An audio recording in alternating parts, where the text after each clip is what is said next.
Your journey with a Jane Bank Small Business Loan with small business loans with as little as $10,000 and up to $4 million. The time is 6.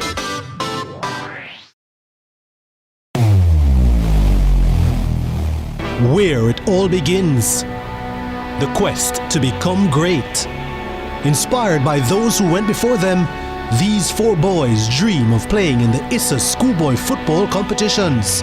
Will you score this for Casey? Will you score? It's a shot! It's a goal! And it's a shot, and it's a goal! And Casey has won the Manning Cup, and they will play Clarendon College in the Olivia Shield.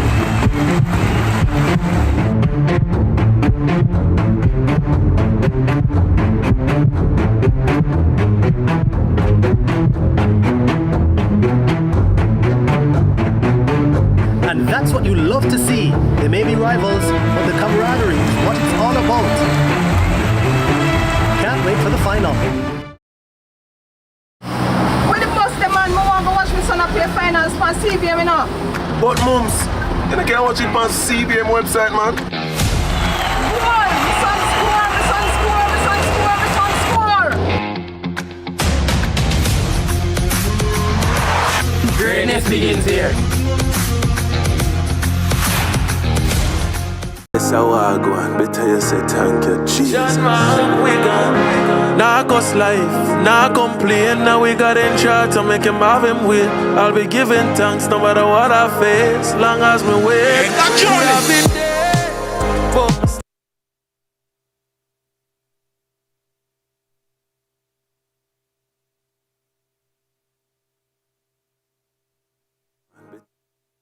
Just man, we gone. now cost life, now complain. Now we got in charge to make him have him way. I'll be giving thanks no matter what I face, long as me wait. I've been there, but I'm still there. Yeah, I'm still there. Could have been gone, but me still a carry on.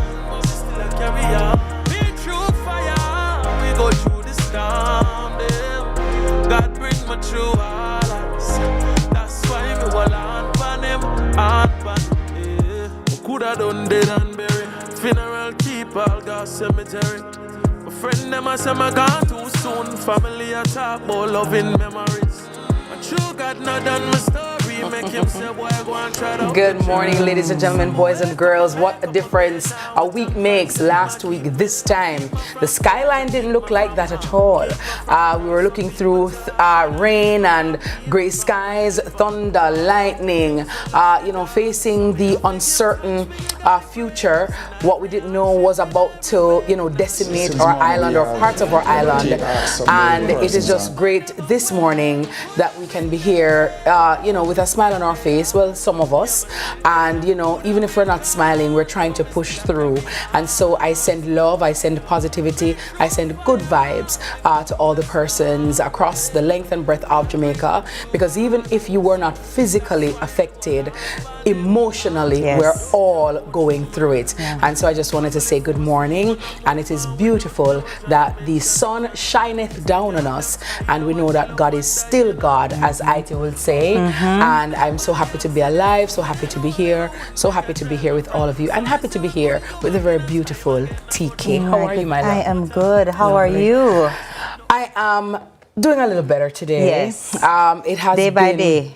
Yeah. You mentioned the sky and the sun shining again. I went to Westmoreland and I saw the sea, and you'd never be sea calm. Yeah. See, so they're ready for a beach. Ready for a beach day. What did I do? Ready for a beach day again. Like you'd never believe that just a week ago, this is the same waters that came, ravaging on people's homes and uprooting creating people's lives. Yeah. But it's been a weekend. I went to Westmoreland. My family's from Westmoreland. Mine too. My mother's side from Petersfield, my father's side from Burnt Savannah, Truro, that area. And unfortunately, my father's brother, actually, he suffered a stroke and wasn't able to be treated. Yeah, wasn't able to be treated based on the state of the Savamar Hospital, and just the massive destruction and the load and the load that's on them. And so he unfortunately passed away. We got a chance.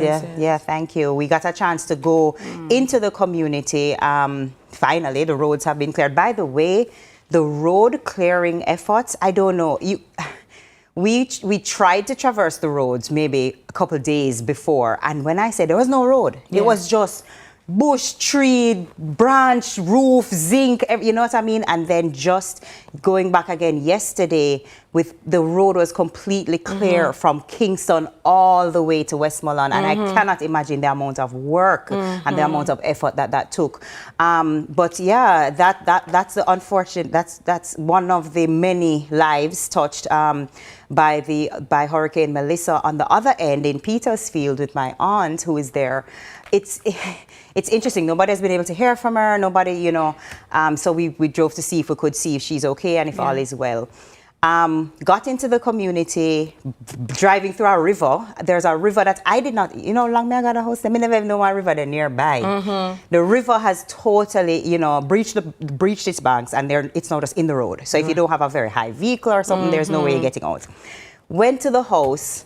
It's the first time she's seen anybody really. Like, she comes out, and, you know, it struck me as so interesting. She said, you know, other than the house, the roof gone, the whole place flooded out, everything is destroyed, all those things. But she's alive, she's well, she's healthy. And she said, how the hurricane other places? I said, what do you mean? She said, what's happening? It just occurred to me that there are some people who have had no access to the internet, television, news. They have no concept of what is going on, other than what's happening in their community. And so when we're telling her, no, it was massive. Places in St. Elizabeth have been flattened. People have lost their lives. She said, really? She had no idea. Yeah, because she's been cut off from the world. Because she's just been cut off. And I thought to myself, there's so many people who haven't been able to keep abreast. They have no idea what's going on. They're literally just trying to get water. They're literally just trying to get food because they've been so cut off. And so it really was heartbreaking. Driving through parts of Westmoreland, it almost felt like it's a bomb. It don't feel like a hurricane. It almost feels like a bomb dropped somewhere. When I saw, you know, when I look and I see what's happening, it looks apocalyptic, right? It's like it's a nuclear kind of, I don't know, hurricane that just totally wiped out. TK, I've never seen like trees just without leaves. It's just miles of leafless trees. So my uncle, you know, hi Uncle Barrington, good morning Grandpa, good morning everybody in Belmont, love you guys. You know, and I'm going to be organizing relief efforts for down that side, and I'll tell you more about that. But I just had to gather myself because it was just so emotional for me. And when you know how the place used to look, and when you juxtapose what it looks like now, that is the heart-rending part.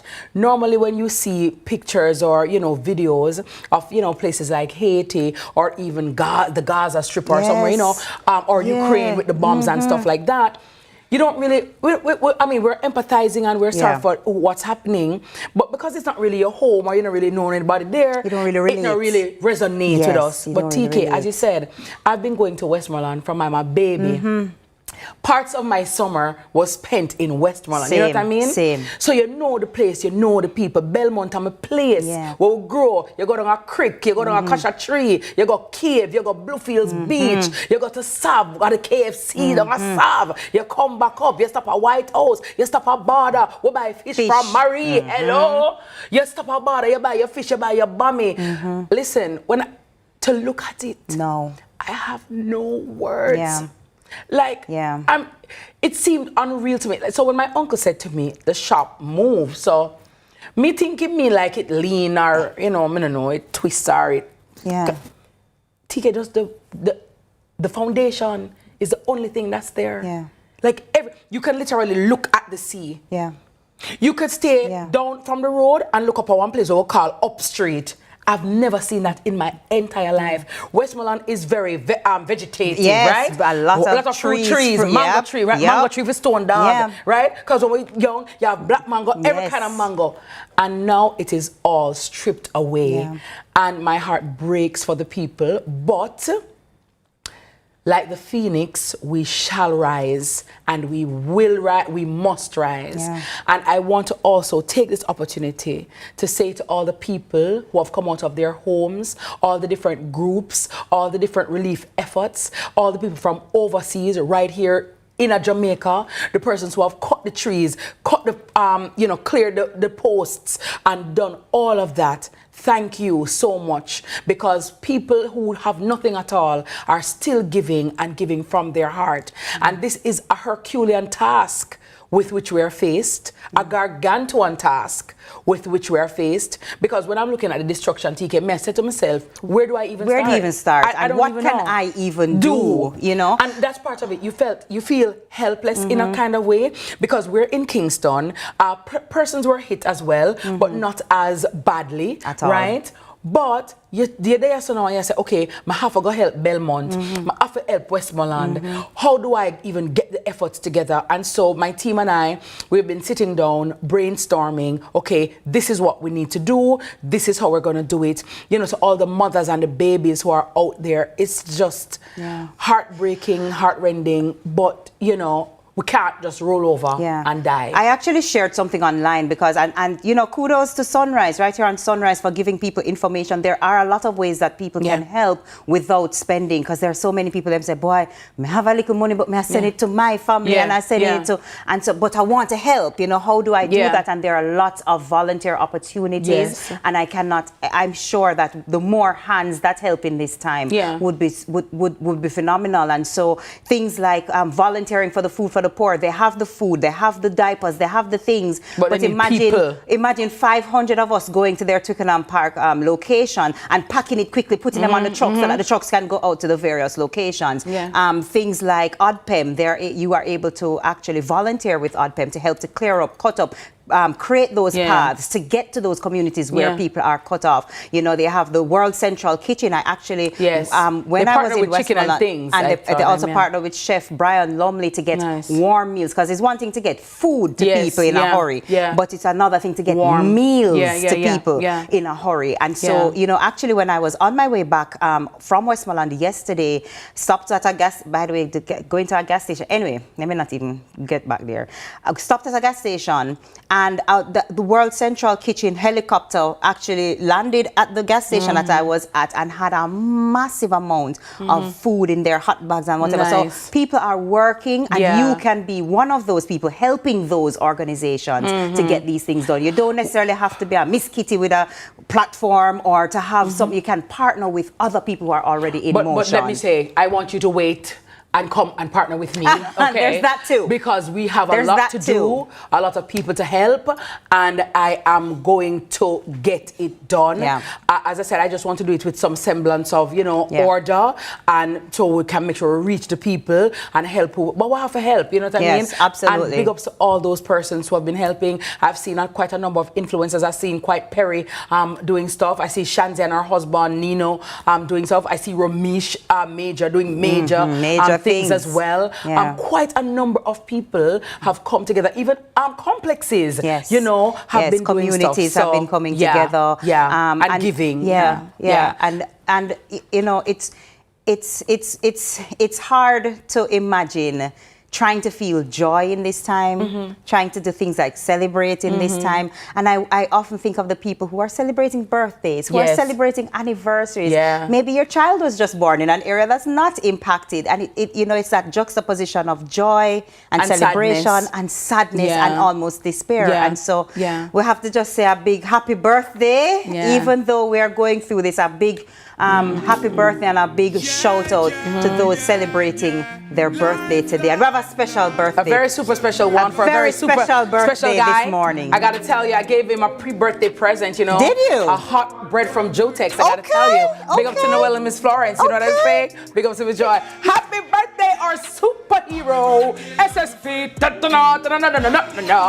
Dennis Brooks. Happy birthday, Dennis. Happy. Hey. Dennis is spending a work-filled birthday. I gotta tell you. And he has also been working assiduously. So we want to wish Dennis a very happy birthday. May God continue to bless and keep you from the crown of your head to the soles of your feet. May you continue to thrive and strive in every way possible. And may you continue to be the blessing that you are to so many people. Your beautiful, wonderful wife, Suzanne, loves you dearly. And so does your son, Jackson, your mommy, Miss Joy, and all of us here from CVM. Big up your nice, clean self, Uncle Dennis. One SSP Brooks up in the them town. You know what I mean? And let me say good morning to the Commissioner of Police as well, Dr. Kevin Blake, and to all the members of the Jamaica Constabulary Force that have come out full force to support, to protect, to reassure, and to serve the Jamaican people at one of our lowest ebbs. I want to say good morning to every police officer, policeman, policewoman, big ups to every constable, corporal, sergeant, inspector, SSP, acting commissioner, commissioner. Good morning to all of you. We sincerely appreciate your efforts. And on that note, real quick before we get to the next birthday, some people are saying, you know, I've seen the devastation, I'm seeing what's happening, but what are people doing? What's actually happening to help these people? Let me tell you, in my drive from Westmoreland to Kingston, the JCF, let me tell you what I saw. I saw and JDF as well. And the JDF. So good morning to the Jamaica Defense Force as well. Absolutely. Yes. I saw them handing out care packages at locations. Yes. I saw them balancing the traffic because trucks and big machinery had to be coming through very tight spaces. JDF have come out in a really big way. JDF will have camp, set up camp in Westmoreland. Yes, I mean,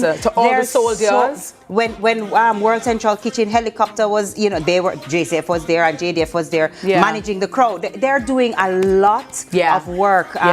Somebody broke down on the side of the road. Somebody was there to protect and kind of keep them safe until, I mean, they're doing massive work. So JCF, JDF, the reserves. By the way, let me also take this opportunity before this next birthday to plug this. The blood bank. We need blood, and we need blood now, and we need blood like yesterday. So I'm kindly asking and I'm appealing to all the persons out there watching Sunrise this morning who are able to donate blood to please find the blood bank, be it at Slipen Road, be it National Chest Hospital, be it at the University Hospital. We need blood donors and we need many of you.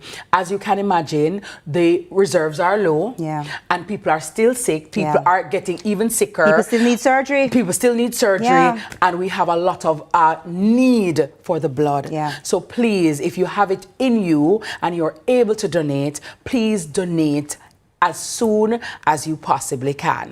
And I'm going to be donating this wonderful belated birthday, right? Happy birthday belatedly to like my second mom. She is such an amazing queen, such you know, an inspiration, a motivation, and a person that I love dearly, Mrs. Claudette 10 from M10, Happy birthday, aka Auntie. I remember when she came. Hey, Auntie, what up? Love you, love you, love you, love you, love you, love you, love you, love you, love you. She's absolutely amazing. Such a beacon of hope and strength and such a beautiful woman. Auntie, may God continue to bless you and keep you strong, and may you continue to make the baddest curry goat, the baddest oxtail and rice and peas. You remember when Auntie come last year? And we liquid finger them. All no German still licking finger. We liquid finger them, man. Happy birthday belatedly, my love. I love you. We appreciate you. Marvin, Paul, Shauna, everybody, Burrell, everybody from N10, and of course everybody who, you know, you serve and you keep us going and you keep us fed and you continue to feed us. So thank you so much. We love you. Another birthday of one of our very own belated birthday blessings to Denise Elliott. Now Denise is the one who filters our news assignments and who helps to coordinate our news team and correspondence across the island. So we're sending love from the entire CVM crew. You cannot imagine how this, you know how the newsrooms stay right now. And so for Denise to have her hand in coordinating and streamlining and making sure that things flow and information comes out, it's, you know, I know the workload is phenomenal. Denise, happy birthday from your Sunrise family, the CVM crew, and everybody. We love you. Well, guess what? The people are very much loving Denise because I got a lot of congratulations for the news team. Big ups to Giovanni, Dennis, everybody in the newsroom that have been working hard. People like, boy, Miss Kitty, CVM, do a great job. You know, to keep winning no one. Yo, we love it and we love the coverage. And so, you know, we're here for you guys. Big ups, of course, to Keisha and Reed, who is here as well for the whole time. Been here. And persons too who have, you know, stayed away from their own families, their own homes, so that they can be here to serve you guys. But we love you and we do it for you. And we thank you so much for your patronage and your support. Happy birthday to everybody who's celebrating a birthday and an anniversary. November. It's you know, I'm glad. I'm so glad. But we are going to go right on now. Between time, it's now time for a special mixtape in honor of our Please nation. stand at attention, everyone. As we rebuild. Take it away. We love, teach us true respect for all, the response to duty's call, strengthen us the weak to cherish, give us vision lest we perish, knowledge send us, Heavenly Father, grant true wisdom from above, justice, truth be ours forever, Jamaica land we love, Jamaica, Jamaica, Jamaica land we love, we love.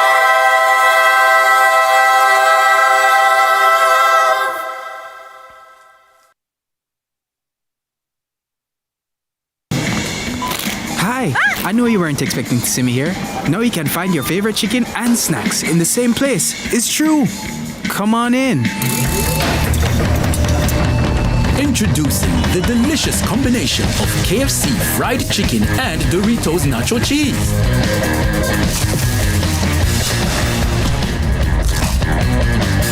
The KFC Doritos Zinger, a crunch that's finger-licking good. Everybody needs a helping hand, somebody to understand. In the end, we're all human. For people living with HIV, no discrimination. Here to support them through. Respect you as usual. Got to protect them too. One of your friend or your family, somebody in your community. People living with HIV. Protect, accept, and respect people living with HIV. A message from the Ministry of Health and Wellness.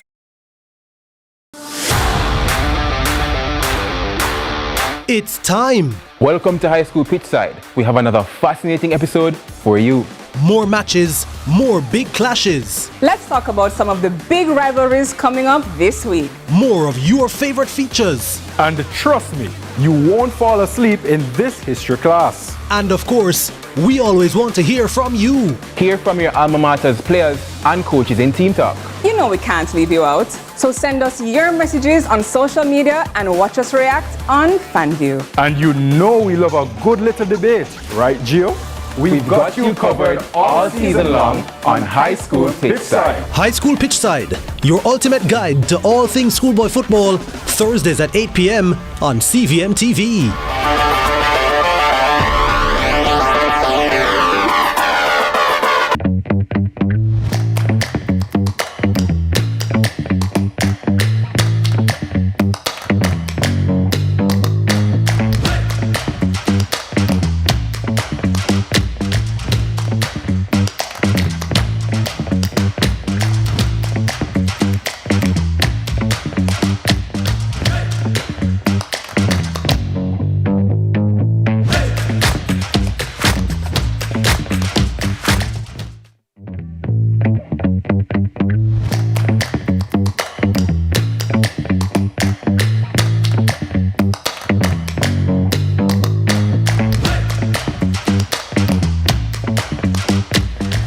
Good morning, everybody. How are you? Howdy. Good morning. Thank you so much for being here with us. I know you're looking at my face right now, wondering what's going on.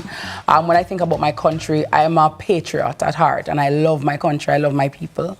And when I see the devastation, when I see the sufferation, it really tugs at all of my heartstrings. You know what I mean? So don't watch if one lash come off, you just understand. But you understand? It's extraordinary times. You understand? So thank you for rising with us, Sunrisers. 25 minutes after 6 o'clock. Good morning to everybody watching. Thank you so much for tuning in. Remember that you can watch us as well on CVM television, on YouTube, wherever you are in the world. And I know that many of you will want to know what's going on with your family, what's going on with your friends, and what's just going on with Jamaicans. And I just want to also thank the overseas companies, the countries who have come to help us. We sincerely appreciate the love. We appreciate all the help that we've been receiving. And if you're considering coming on board as well, we also welcome you with open arms to help Jamaica rebuild and rise again. It's now time, though, for morning headlines. Good morning, TK. With who? With who? Say it. Say it. The hotness. Okay. The hostess with the most. I wasn't expecting that, but I'll take it. It's very colorful. We're trying. Effervescent. We're trying to bring some color. Coca Bella's, my love, lively me up this morning. Hi, Denise. Good morning. Thank you so very much. Let's jump into what's happening in our headlines, shall we? We turn our attention to one of the most pressing concerns in the aftermath of Hurricane Melissa, Jamaica's water supply. With widespread flooding, damaged infrastructure, power outages affecting treatment plants, communities across the island are feeling the strain. We're joined by Delana Williams, Acting Corporate Public Relations Manager at the National Water Commission, to get an update on restoration efforts, water quality, and what residents can expect in the days ahead. Welcome, Delana. Welcome, Delana. Good morning. How are you? I am good, thanks. Morning to your viewers as well. Thanks for having me. Very well. Now, I know that people are wanting to hear from a man like you this morning, because water is life. It is that. And unfortunately, in many places, there is no water at this time. Talk to us about the network and talk to us about, in the aftermath of Melissa, what is the NWC network looking like at the moment? Right. So let me set the context a little bit. When we heard of the system, we saw the report, saw how threatening it was going to be for us as a country. We put a number of measures in place, which is typical, but they were heightened for Hurricane Melissa. And what this meant is essentially positioning trucks at critical locations, positioning generators to run our pumps, filling our storage tanks in a number of places, so it gives us a quicker recharge time. This is what we mean when we are pumping water or releasing water into the network, because some locations we have tanks at high levels, so once you release it, it literally feels like you're pumping. We call those gravity feed. Now, amidst all of that, the reality is every nook and cranny of this island, from east to west, meaning from Portland all the way out to Negril Point, those locations were affected. The 5 parishes on the west side, more significantly, namely St. Elizabeth, Westmoreland, Hanover, St. James, and Trelawney. Right. And to an extent, because Mandeville is dependent on Manchester, and Manchester is dependent on St. Elizabeth, they too have a ripple effect in terms of significance. This is looking at about 150 to 200,000 customers. All right, so over 30, close to 40% of our customer base. And they're out of water at this time? They were totally out. Okay, where are we now? The impact of the storm. Where we are now is phased depending on the location. So some locations, as in the town centers, are recovering. The western section of Hanover, for instance, from Negril back into just outside of Lucy, has water along the coastline. Minister Samuda would have pointed out that a substantial amount of our occupation or population lives along the coastlines, and that's true. So a lot of the town centers are being restored, whether by actual power supply via our pumping systems or by generator. Delana, what does restoration look like? So we can see down poles, for example, from the GPS, and we say, oh, we know we have light because we can see this pole. When your system is damaged or it's impacted, other than electricity, what does that look like? So it looks like damaged, silted. Meaning, so you're seeing trees on top of the pumps. You're seeing trees on top of the buildings. You're seeing tanks, for instance, Fostic Grove in St. Elizabeth. The tank has a dent in it. Like you hold a plastic cup and squeeze in a side of it. That's what we're seeing. Our Darlene Toba system, which is the one that serves Black River, that's inundated with debris and silt and so on. So we have We are moving, hopefully, within the next 24 to 48 hours to get the generator up and running, because the good thing is that some of these are well systems. Yes. Which means that amidst all the debris that you see on top, we can still access Clean water. and clean water, which is the critical thing. Delano, talk to me a little bit about the turbidity, because one of the things in the aftermath of a hurricane, normally the water gets a little murky, the color changes. Sometimes you say murky. Yeah. I'm hoping our viewers can see some of the real pictures. Yes. So the colors we have on your screens, sometimes the water gets close to that in terms of the brownness. Right. So we have what are called surface sources. So 2/3 of our systems are either rivers or springs, and I'm talking 2/3 of 400 and odd systems. Yes. When you have heavy rains, you have a lot of runoff. Yes. It's a river come down. Yes. Right. So it comes with a lot of scouring, and it takes the mud, the debris, and that is what causes turbidity. So turbidity is really a word to say the water is so muddy that it's not, we can't treat it safely enough for you to drink or to utilize. So how should customers treat with it? So when you see that water coming through the pipe, what do they do? We typically shut down before we pump that. Yes. What you may have along the line is points of intrusion where a break, after it leaves the system, a break might cause some intrusion. Yes. We ask customers to alert us, but they also can take some practices in terms of allowing it to run for some minutes. That's first. If it persists, then they implement the Ministry of Health's best practices in terms of boiling and also adding bleach to it, and the prescribed amounts are given in terms of the number of drops per certain volume of water, or certain number of liters. Delano, based on your assessments, I'm sure that the different parishes will have a different answer to this question, but talk to me about timelines. And just in the timelines, TK, but also, Delano, at this time, some people don't have family members to bring them cases of water or gallons of water. Is there any plan by the NWC to say, for example, have a water truck be brought into communities to say, okay, we're going to Santa Cruz today, so all the persons with drums or whatever it is, you come and fill up. Absolutely. So we've actually started doing that. So for instance, at our Martha Bray facility in Trelawney, we have persons who can drive up and fill at the plant. And they've been doing that for the last number of days. As the access allows us, we'll be getting into some of the more rural areas. Right, because Black River needs something. So for instance, like Black River, as I said, within the next day or two maximum, we will be having our generators.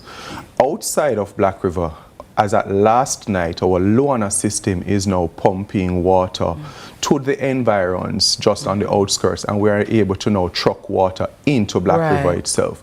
So we're being very strategic about it. The access, obviously we rely on our other partners, the ODPEM, NWA, the JDF, they are also partnering with us. They're actually taking water from our systems. So we are doing a joined up approach. We are taking the help from both our local and our international partners to get our systems running. There are some people in Portmore, Delano, that still have no water. Greater Portmore have no water. What's going on there? As of last night? As of, yes. No, not last night. They never pay them bill? No, they're good now. I don't know. So you still have to pay your bill, ladies and gentlemen, in this time. But that's not the reality. So yesterday we checked. So that's why I said no area was untouched. So Portmore is served from a number of systems, both in the Rio Cobre Valley, which had a lot of down trees and so on. So water came back into Portmore substantially yesterday, extending into Hellshaw. The elevated areas, meaning if you live on top of the hill, to talk plainly, the water is going to take some time to pressurize. All right? And we are checking those. What we may have along the way is you may still have stop-starts as the power supply normalizes, or we have to pause to refill the generators. So you're saying Portmore is good right now in Greater Portmore? I wouldn't say they're good, but they're better than enough. Better than enough. And we're asking persons, therefore, to understand and to be patient. So no system at this time is perfect. Definitely not. And as I said, where we have power supply, we still see fluctuations. Where we have generators, we have to pause to refill. Where we are moving trucks, we're having to, again, sometimes navigate the same traffic of persons who are trying to get to their loved ones. Might I ask, how are the staff, members of staff? Because oftentimes we don't concern. Yes. But those people too are affected. Maybe they have also lost homes. They have family who have been affected. They too are also emotionally going through it. How are the members of staff doing? Let me tell you, it's rough. It, in a very real way, we have staff in 2 of the hardest hit parishes who have said, look, I've lost everything. Yeah. Our team in St. Elizabeth, our team also in Westmoreland. Yeah. A number of our staff have lost roofs, some have lost their entire homes, so much so that we have mobilized our We Care initiative just to drive the support, not just for the public, but also for our staff. Yeah. Our St. Catherine staff took the lead on the weekend. They got into Santa Cruz and they also got into Black River, where we helped to clean our own office spaces, but also brought some relief to our team members. Nice. And so I want to just thank our teams who are out, Absolutely. our truck drivers who lost their roofs and are still driving, delivering water. Thank you, guys. And it's just a very real thing, but we want to say thanks to our teams. Have a big them up. Yeah, Thank you. Thank you, Delano, for being here. Are your offices open if people want to contact the NWC in any way? Yes. Offices are open. Not all. Some are still damaged, whether by flood or by the breeze. On the eastern side, we are operating, some of them not at full level, but most of our eastern offices. Check our WhatsApp channels. Okay. Our website also has information as to what locations are currently operating as at this morning. Very well. Thank you so very much. Thank you for this update. Yes, we love it. And the WhatsApp channels, guys, please use it. Do you have the number, Delano? Do you know it? It's not a WhatsApp number, but I can share with you our toll-free number. So that's 888-225-5692. Let me go again, 888-225-5692. If you have your Android, it's 888-CALL-NWC. Okay, very well. Yes. Want to keep the people in the know. And of course, if you want to report anything to Delano and his team, they are ready and waiting for you. And again, to the staff of NWC, thank you, sirs. Thank you, ma'ams, for all that you do. All right, that's all the time we have for our headlines this morning. Up next, it's Sir Carlton. He'll be covering how Jamaica plans to pay for this recovery effort. Please stay tuned. It's Sunrise.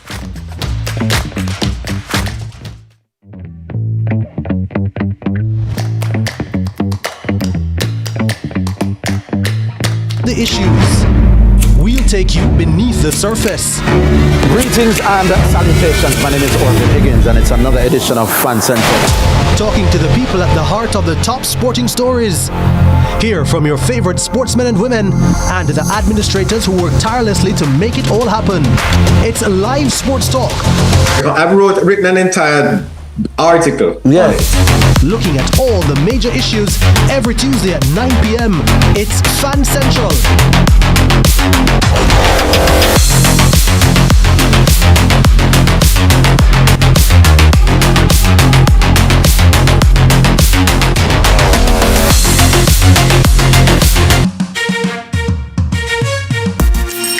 Hey everybody, I'm Yendi, and this is Odyssey with Yendi.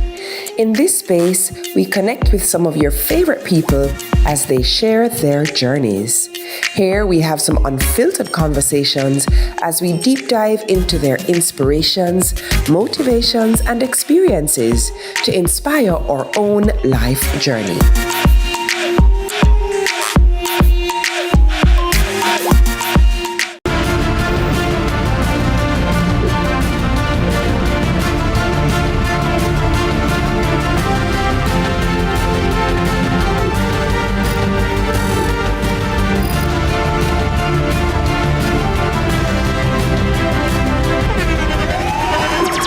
The internationally acclaimed On Stage with Winford Williams. At a new time, Saturdays at 8 p.m. on CVM TV. So much more than entertainment.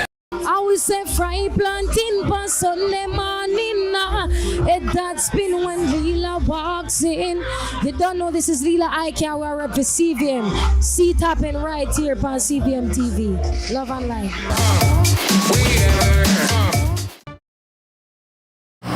With the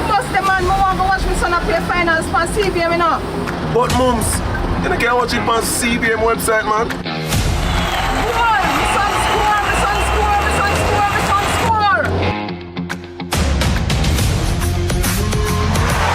Greatness begins here.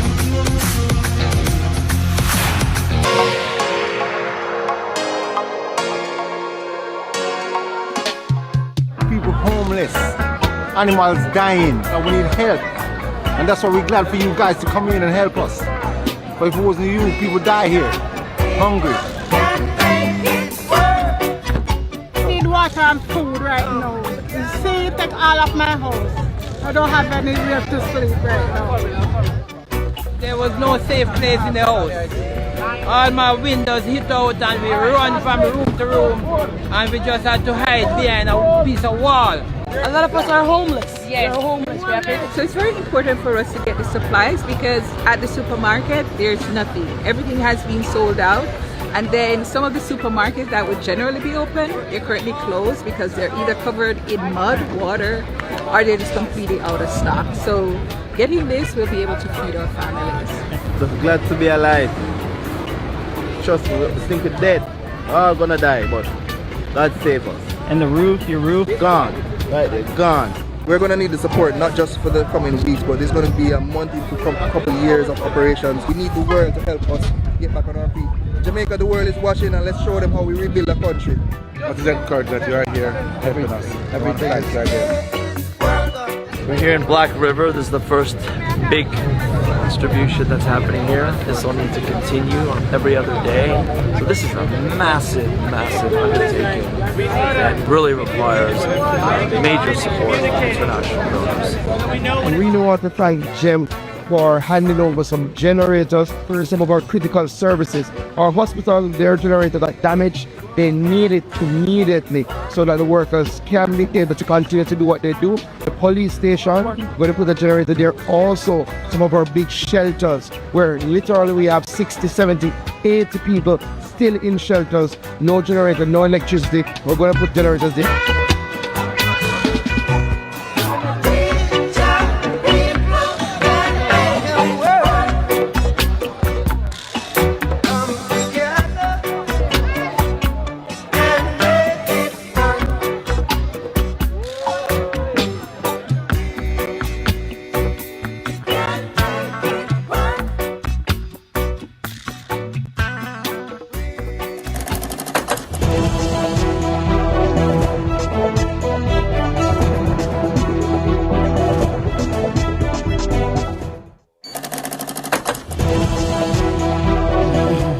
Welcome back to Sunrise, looking at some efforts on the ground, rebuilding, trying to return things close to normalcy. So thank you, Jem. Yes, thank you to Jem and the efforts that they're doing. And speaking of efforts on the ground, I know there's some people, real quickly before we get into Money Masterclass, who are so concerned about family members, friends, because they haven't heard from them. And you know, we have our very own YouTube community right here for Sunrise. Hi, Odette. And one of our very own. Hi, Sharon. Good morning, Paulette. We was very worried about one of our very own.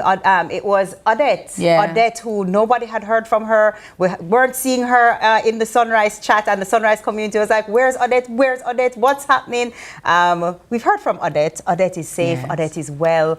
So for those of you who are in the chat now, just know she's well. She's okay. You know, internet problems, but she's fine. Yeah.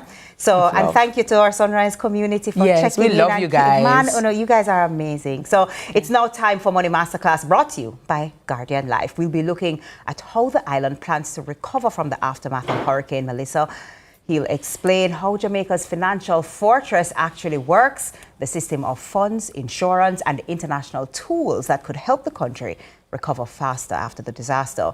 We'll talk where the money comes from and how instruments like the catastrophe bond, the CAT bond, work. Let me tell you. Because while we can't stop the storms, we can cushion the blow. So over to you, Carlton. One Dr. Nigel Clark. Good morning, everybody. How you both doing? Everybody's good? Well, looking we're nice and flowy to keep the energy we're and the trying vibe to keep the coming up. energy Yes, up, trying yes. our best, you know? Carlton. To cheer we up. Yes, yes. Yeah. So before I jump into it, I met a young lady yesterday, a young girl, she's about 6 or 7. She's like, hi, Uncle Carlton, I saw you on my TV.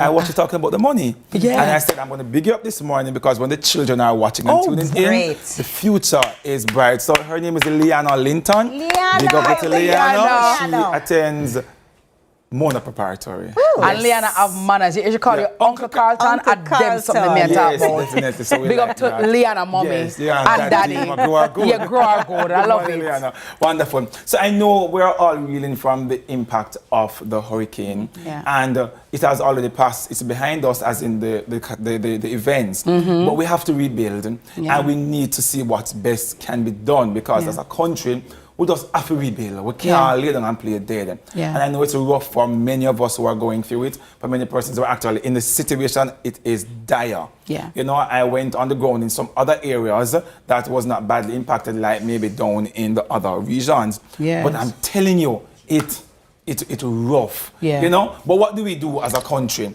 So it is estimated there's no finalized figure as yet. But economists are estimating that the minimum to recover is about $2 billion at its minimum. And as a country, every country wants to be financially resilient. But what that really is your ability to bounce back financially after something like this. After a major catastrophe, you need to bounce back. But how do countries generally bounce back? Generally, they look to maybe loans. You know, pre-arranged loans in place. They may have some reserve in savings, the majority, and some may pivot over to insurance or to the capital market, which brings us over to what we call the catastrophic bond, or in recent time, it's been a very popular term, Jamaica's cat bond. So what is this really and truly? It is an insurance instrument where a country, like in our case, pays a premium, just like a regular insurance. Yeah, and like you insure yourself. Yes, like you insure yourself. And in the event that there is any catastrophic event, then something is triggered. A payment is generally triggered. So Dr. Nigel Clark, who was our then Minister of Finance, would have implemented or taken on something of this nature in 2000, earlier, maybe 3 years ago, roughly. It was then renewed at about 150 million US dollars, roughly. And in the event of anything happening, then that will be triggered. What are the key components of a cat bond? Let's jump into it. So you have the issuance, which is the person, the country, or the company which will then issue to raise the capital. So in this scenario, maybe the World Bank will issue because for you to cover for this amount of money, where is the money coming from actually? So you have the investors. So those are the persons who will then provide the funding for this bond. So the World Bank, for example, will say, we're covering Jamaica for this amount of money under this natural disaster, but where the money going to come from? Yes. Investors like maybe TK, Miss Kitty, couple rich people may come and say, all right, this is a bond, this is a bond. I receive it, but I will put up 50 million, 20 million, 2 million, $10 million. Because investors would need to put up the funding just in the event, all right? You have what's called a trigger event. So just in case a particular country, this particular catastrophe comes into place, then we will pay over the principal. If for that year when you pay your premium, if nothing happens, the investors who put up their money will obviously get some nice return because you'd have paid the premium like your regular insurance, but nothing happened. Right. So for example, you pay your car insurance, there was no accident that year, there is no claim. So the insurance company gets your money and you move on. Similarly in this regard. So Jamaica would have maybe paid out maybe last year, the year before, when we had it, but when Beryl came, nothing happened because it was not triggered. Yeah, because it has to be at a certain level in order for it to be triggered. But yeah, read the book. Yeah, read Dr. Murdoch's book. So let's jump into it. So the trigger event, if the event I mentioned occurs, then the bond is triggered into activation. In this scenario, Jamaica was the first to use a cat in a trigger approach. Let me break that down for you. So if you're looking on your screens, Jamaica was broken down into different grids. So if on the screen you're seeing grid 4, grid 5, grid 6, grid 7, whatever the case is. In each grid, if the pressure is below a certain threshold, then it is triggered. The lower the pressure, the more intense the hurricane will be. So for example, in trigger 5, in grid 5, grid 6, grid 7 that you're seeing on screen, you'll see maybe the Westmoreland in that grid, etc. If I think some of them are 900 is the pressure threshold. If it goes below 900, then it is triggered. In this scenario, For Melissa, it was below the 900. Hence, most persons are speculating that this is going to trigger a payout for Jamaica. And God bless Dr. Nigel Clark and the team of persons who would have thought that this is needed because we are in a zone or an area that we likely would get hurricanes. And in previous times, TK, we had to be wondering where the money are coming from. We want to take a loan here and there, etc., etc. TK? Carlton, is it a one-time thing? So, okay, now we've had this catastrophe, we're no longer eligible, or if something happens again next year or the year after, are we still eligible for funds? Well, I'm not sure because Jamaica is the first to actually have this grading approach. So I am going to assume that we're able to get another insurance again because it's a bond that you're raising. So other persons will be willing as well because the return is generally good. Like insurance though, maybe our premium is going to probably go up a little. But still, I think we should be able. It is designed for countries like Jamaica, Mexico, countries that are generally likely to get natural disasters. We're in that belt, So that is how the trigger in the grid actually works, and we're hoping. But what are the benefits to having a cat bond? It is obvious. Number one is to provide quick funding for recovery. So generally, if you're a regular insurance, they come in and they do an assessment. They investigate. They want to see how much money it will take for Jamaica to recover. How much will you need from this insurance amount, etc., etc. So, for example, for your car insurance, you meet in an accident, you have to get a report done. Investigator have to come, verify. You get a report from your mechanic. They go and get their mechanic or person to come in to double check if what your mechanic says is actually right. That would normally happen in a regular insurance. For the catastrophe bond, once these triggers are met, the payment is generally much quicker, automatic. So that's a general benefit that persons can look to. Number two, it is lucrative for investors. So I'm not looking at the cat bond from the investor standpoint, and we can always do that at some point. But for today, we're looking at it from the Jamaica, the countryside benefiting. But it is lucrative for the person who's putting up their money. So, for example, Jamaica could have had it for 3 years, paying premiums, nothing happened. It was renewed again for a 4th year, maybe possibly nothing happened. Those investors are likely getting excellent principal and a nice return. They're staying up about 20% on average is where investors in the cap bond normally reap. You're getting that nowhere else on any bond. So investors are looking more to that. It also gives them diversification. Forgive you, 10 million. You must get 20 million. No, you know. And go in. But what you find, investors are looking for diversification in their portfolio to see what else. Because remember, we are exposed to maybe the stock market, for example, etc. So persons are trying other things in the investment space to see how can I diversify. If you understand the weather patterns, etc., etc. But because of climate change, persons are now wondering, should I still continue in this space? But for now, it's a very lucrative space for investors. But it's something good. So we're looking from the cap bond standpoint that Jamaica may possibly see 150 million US dollars. That's about 2 billion roughly.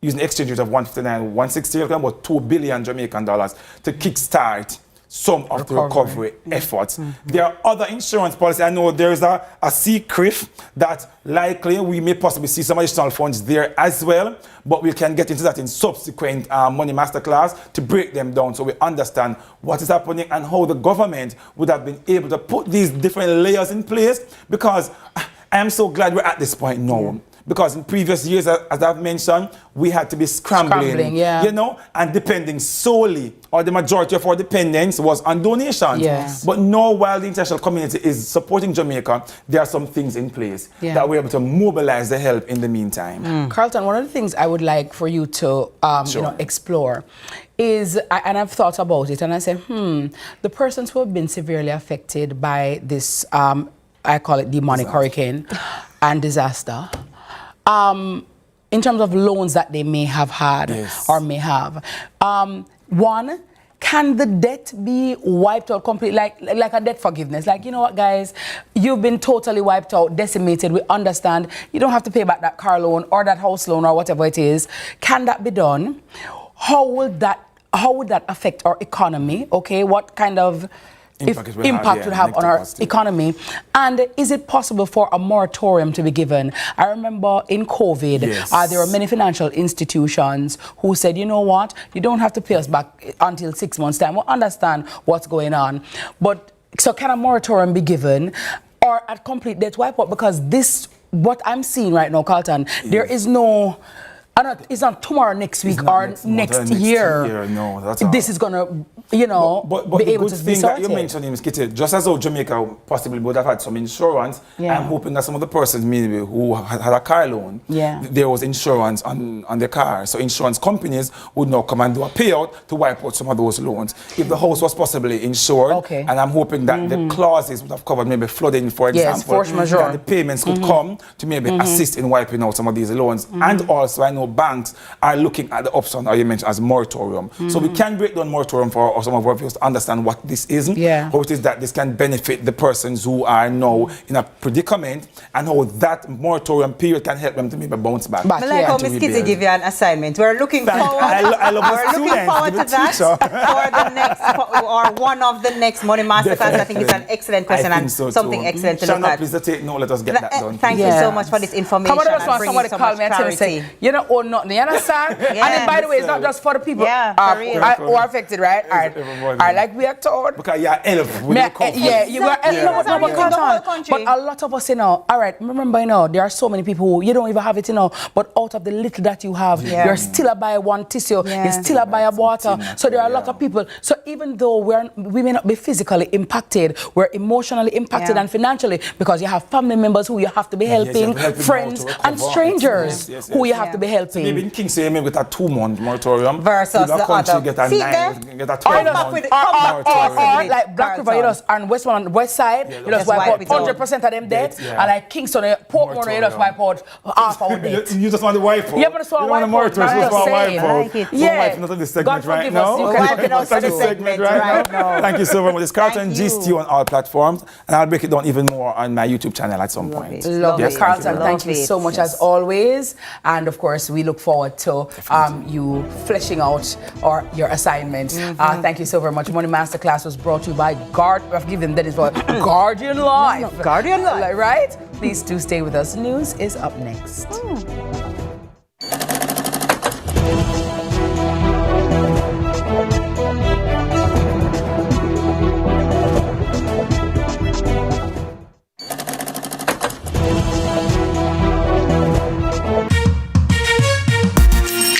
Hey everybody, I'm Yendi, and this is Odyssey with Yendi. In this space, we connect with some of your favorite people as they share their journeys. Here we have some unfiltered conversations as we deep dive into their inspirations, motivations, and experiences to inspire our own life journey.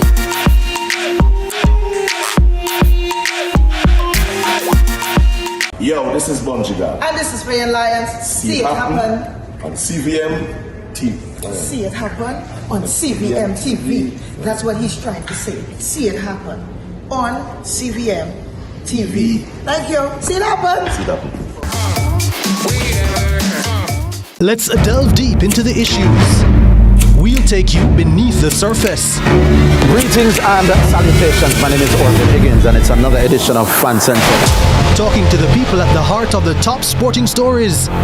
Hear from your favorite sportsmen and women and the administrators who work tirelessly to make it all happen. It's a live sports talk. I've written an entire article. Looking at all the major issues every Tuesday at 9 p.m. It's Fan Central.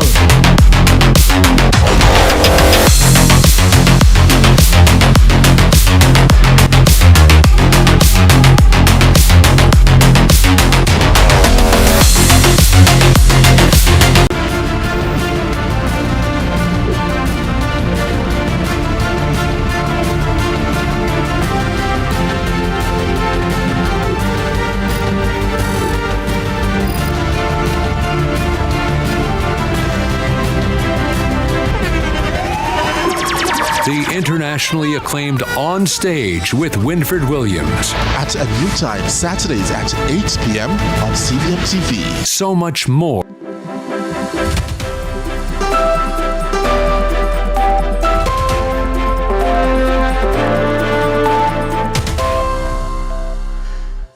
Welcome to Morning News. I'm TK Dawkins. At least 6 bodies which were in Brighton district near Newmarket St. Elizabeth were finally removed on Sunday. 4 were said to be in one house along with a woman and her young baby that a roof reportedly fell on. An injured woman was airlifted to hospital after suffering an injury to her leg. The residents were marooned since Hurricane Melissa made landfall last Tuesday. They were out of food and water, but managed to find a location with a weak cell signal to call for help. Contact was made with the Jamaica Defence Force, the JDF. Sunday morning, the soldiers arrived on the ground with food supplies and water within 2.5 hours of being notified. They also had medical personnel and body bags. It's understood some of the residents didn't make it through the conditions, while others succumbed to injuries from structures that collapsed. The United Kingdom has mobilized £5 million in additional humanitarian aid to support the ongoing relief for response here in Jamaica. Meanwhile, Venezuela has sent emergency supplies. El Salvador has deployed soldiers to assist on the ground, and Trinidad and Tobago is also preparing to dispatch additional assistance to affected areas. The United States has also pledged an initial $11 million in relief funding to assist communities severely affected by Hurricane Melissa. According to Chargé d'Affaires Scott Renner, the donation will help provide emergency food assistance for about 40,000 people, establish 6 water treatment systems, and deploy mobile medical services, among other urgent recovery efforts. Agencies, including Red Cross, UN World Food Program, Samaritan's Purse, Project Hope, and others, as well as direct assistance from the government. Direct assistance managed by the government. We have a JART team on the ground that is reviewing additional support with the government of Jamaica. The initial funding includes support such as emergency food supplies to an estimated 40,000 hurricane-affected people, installation of 6 water treatment systems, each with the capacity to provide 4,000 liters of safe drinking water per hour. Minister of Information Dana Dixon, who was on the ground in St. Elizabeth on Sunday coordinating relief efforts, is warning that traffic congestion is making it difficult for emergency teams to reach those in need. She's urging the public to avoid the affected routes unless absolutely necessary. And the JDF is working very hard to get the supplies to the people that need it. The problem we have is that there's traffic on both sides of the road, significant traffic that is preventing very important aid and assistance from getting where they need. We also have medics with us who are trying to get to those who may be injured, and we are struggling to get through the traffic. If you do not have to go down, please do not go down. Over to sports now. The West Indies 15-man squad for their 5-match T20 series against New Zealand arrived in Christchurch on Sunday. The players were accompanied by head coach Darren Sammy plus 8 other officials. The team, which recently beat Bangladesh 3-0 in their T20 series, will open their tour on Wednesday, November 5, with the first of the T20 matches being played at Eden Park in Auckland.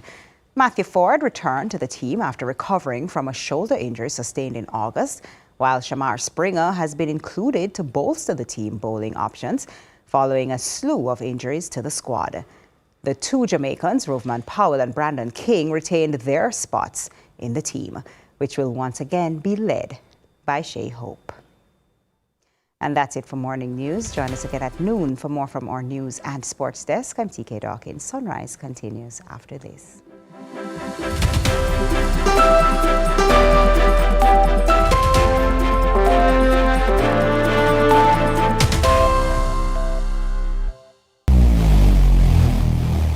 Where it all begins.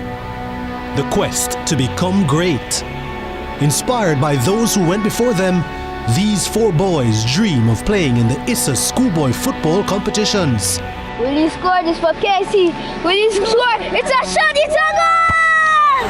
And it's a shot, and it's a goal! And Casey has won the Manning Cup, and they will play Clarendon College in the Olivia Shield.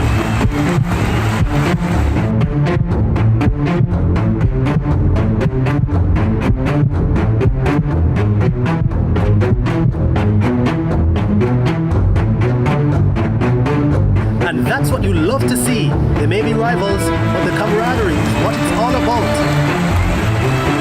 Can't wait for the final. When the bus the man, I want to watch my son play finals for CVM, you know. But mums, you can't watch it on CVM website, man. My son score, my son score, my son score, my son score. Greatness begins here.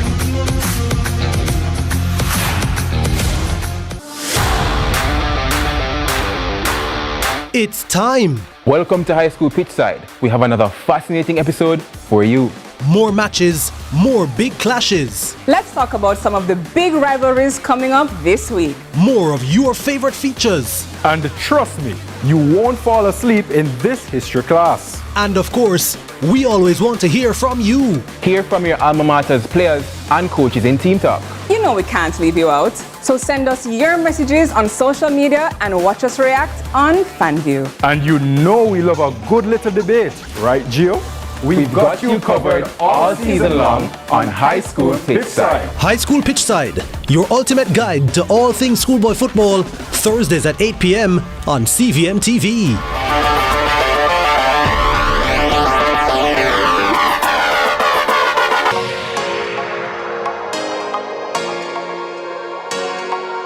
We are waiting on the food and the supplies, we're getting it to you. It's hang tight, stay tough. As soon as this happened, we knew we had to jump to action. We knew that the best people to get things to actual people at the lowest cost of administration is Food for the Poor. Sean Paul Foundation always works with Food for the Poor. When Jamaica needs help, we jump to action. We're out here packing things up with our family, our friends, our co-workers. Maximum speed that these packages can get to people is the main thing right now. Food for the Poor Jamaica will get the necessities to the people who need it the most. Some of us here fail pack out and get people aware of what's going on. I'm here today because I think it's really important.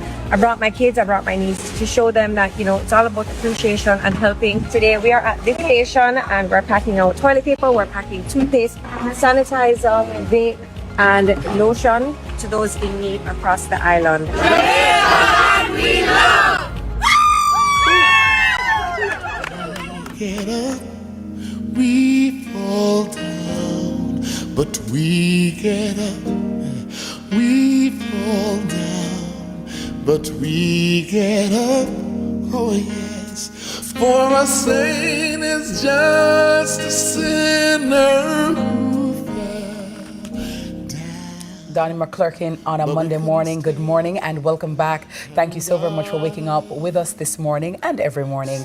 We're here with you 6 until 8. Please do tune in, turn on, log on, listen in, and always do remember to spread the word. Good morning to everybody waking up this morning celebrating their special birthday or their anniversary. And if you're just happy to be alive and grateful, thank you. Good morning to all the persons who have been severely affected by Hurricane Melissa. We send you love. Help is on the way. More of us are coming out, and we are definitely going to be there to hold your hand and help you rebuild. Now, just days ago, as we know, Melissa tore through our rural parishes, and of course, which was severely hit was the breadbasket parish of St. Elizabeth, leaving communities submerged, roads blocked, and homes in ruins.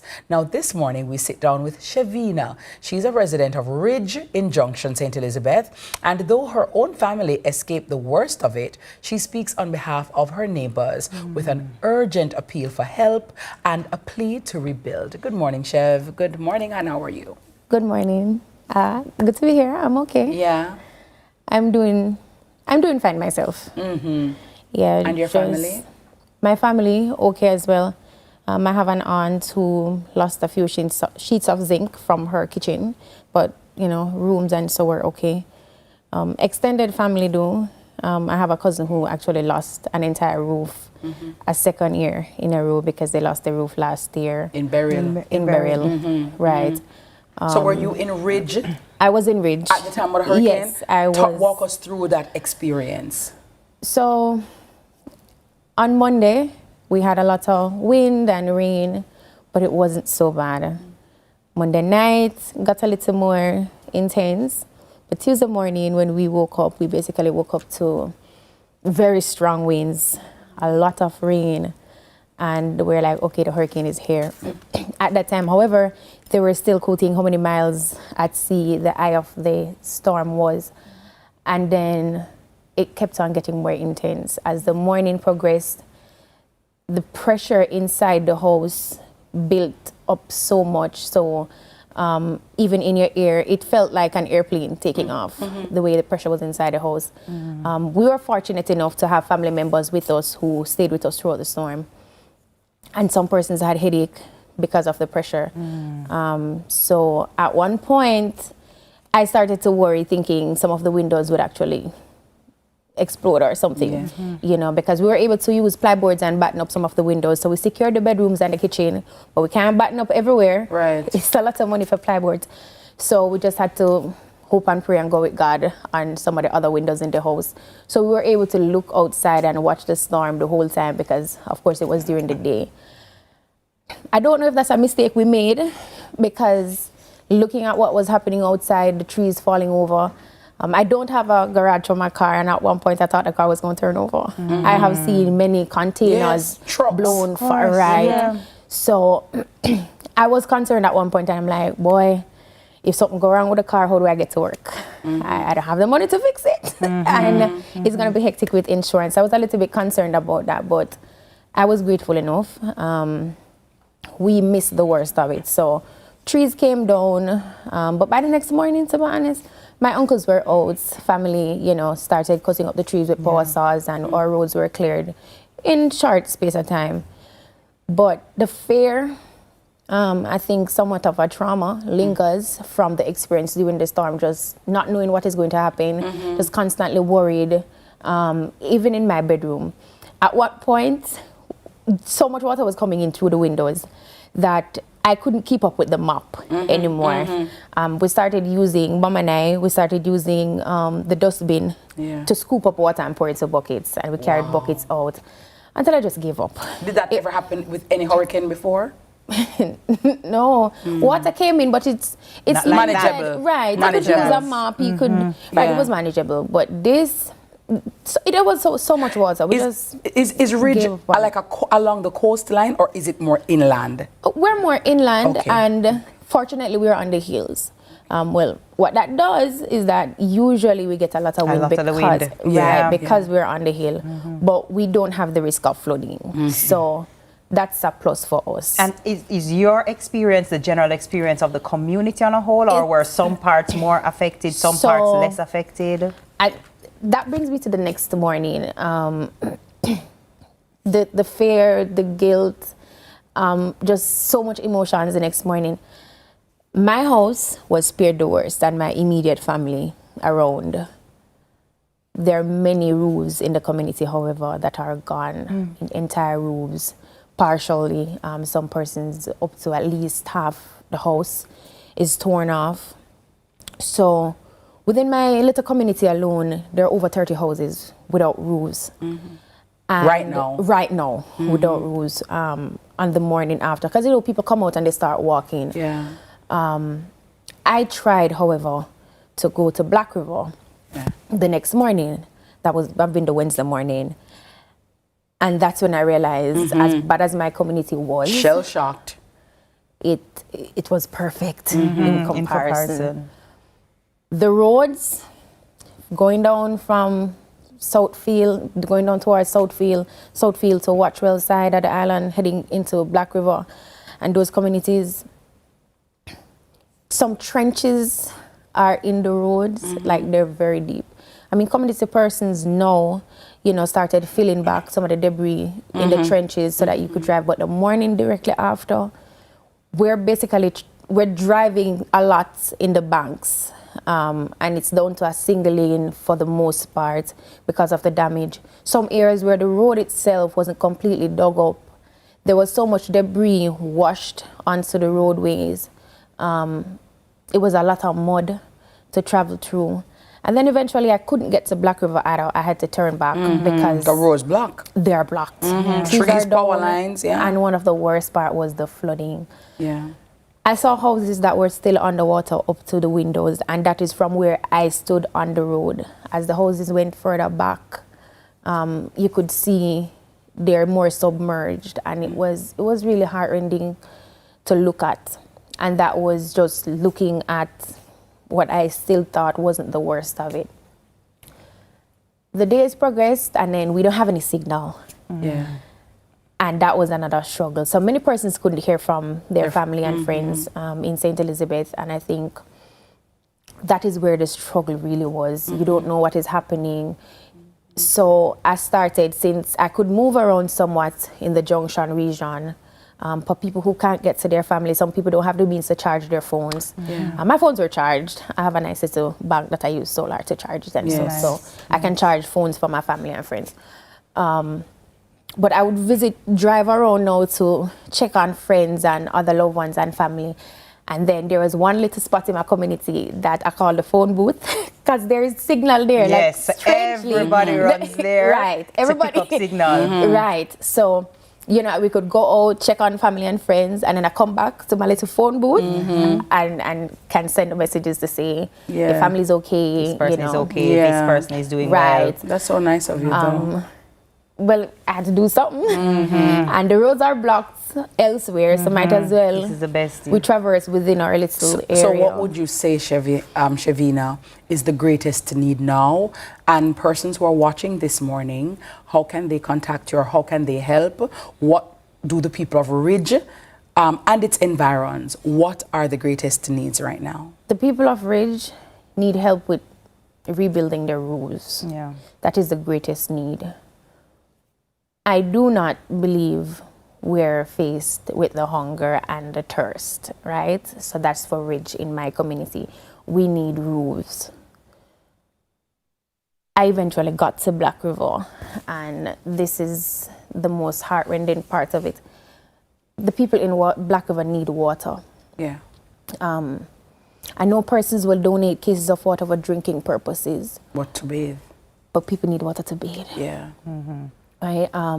I spoke to some persons individually, and then a lot of the contribution that would come, they stop in the, on the major thoroughfare or within the town areas. But one of the most pressing issues are persons who are at home and ill. Yeah. They can't come to get the aid. So for aid that doesn't actually go into the lanes, into the schemes and the homes. Persons who are disabled. Right, those persons miss out. You find when you're driving into Black River, people are on the roads just holding out their hands, anything. And last week, Monday, these people were like you and I. They were driving to work, they were showing up, they were contributing to the economy. They were doing all of this in a normal fashion. And a week later, well, a day after, they're beggars, right? So you know these people were not beggars naturally. But that is what they're doing now. Just holding out their hands when you drive past, just asking for anything.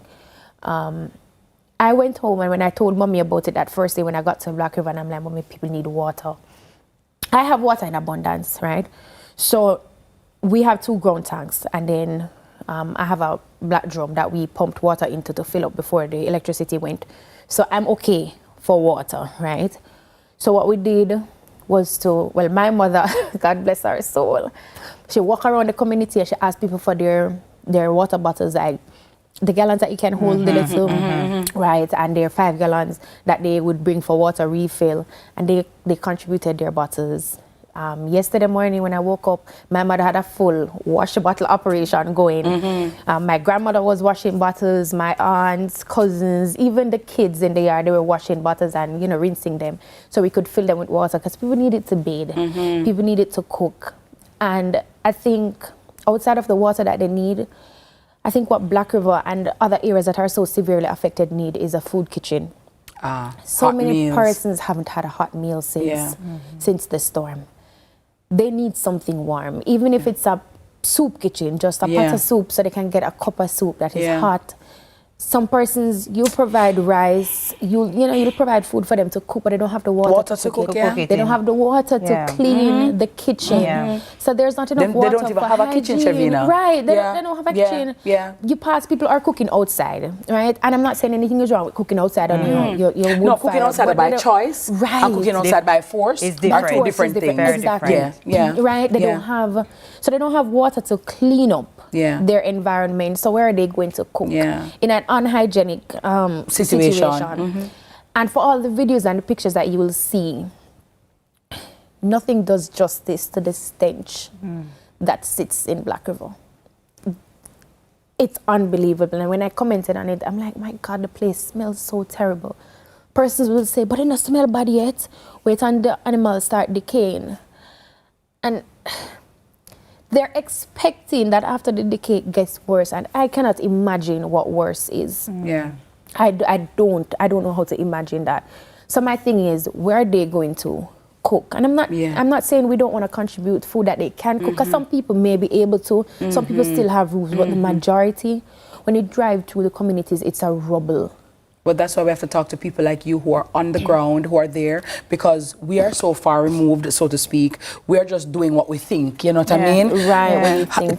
Okay, get some canned goods. Tin food. Yeah, get some rice. But then it's like, water, oh, wow. They don't have the water. They don't have a tarpaulin. Yes. Nails, hammers. They're going to need those. Things like that. I'll tell you something people need. Doors and door locks. Doors and door locks. I spoke to someone who lost their door during the storm and a part of the roof. He cried because when the door came off, that means his family, kids, they're exposed, they're unsafe. And he has to show up to work knowing that his family is unprotected. There is no lock. Even if you find the door and you put it on, the lock is broken. Something as simple as a door lock goes a far way, right? To helping ramen, cup soups, right?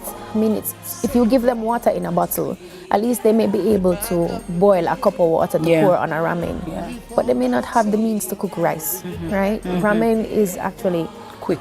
It's quick. It's easy now, and the people they appreciate just about anything that you can offer. You know, like today I'm in Kingston and I'm getting a couple cases of water to bring down. But like I said, if persons have, you know, bottles, kegs and all of that they can transport water in for household purposes, it goes a far way. Talking about pregnant women and kids who have no water. And let's not think they can get water at the river because it's murky and it's dirty and it's filthy, right? That is what they need. They need help, they need warm meals, they need water. Shavina, it was so good to be able to get your perspective, to have an understanding of what you, your community, your family is going through, and to know what we can do to help. Thank you so much for being here. And thank you so much for sharing your story. Thank you for having me. Wishing all the best. Thank you so much. God bless you and your family. Thank you so much. That was Shavina Hay. Shavina Hay, resident of Shavina Gani. No, Shavina, come on over, sing to us. We're not done with it. That was Shavina Hay, resident of Ridge in Junction. Shavina's like, I gotta go. Shavina said, I gotta go to Ridge. And help I gotta go, Anita. I bring can't. some water. I gotta bring some water. I gotta get the kegs. I need to get off of this couch. No, there's more sunrise on the flip side. You're ready, you know, Shavina? But we get up, we fall down, but we get up, oh yes. For a saint is just a sinner who fell down, but we couldn't stay there and got up, sing now. We fall down. $10 in free content insurance. We've developed a free online calculator. So anybody in Jamaica, any homeowner can go on to BCIC online. You don't even have to be a BCIC customer, and it will give you a building value. When you update your home's rebuilding cost with our online calculator, you'll get $5 million in free content insurance and up to 12 months to pay your premium. If you're not insured, go get it now. Better to be safe than sorry. everybody, I'm Yendi, and this is Odyssey with Yendi. In this space, we connect with some of your favorite people as they share their journeys. Here we have some unfiltered conversations as we deep dive into their inspirations, motivations, and experiences to inspire our own life journey.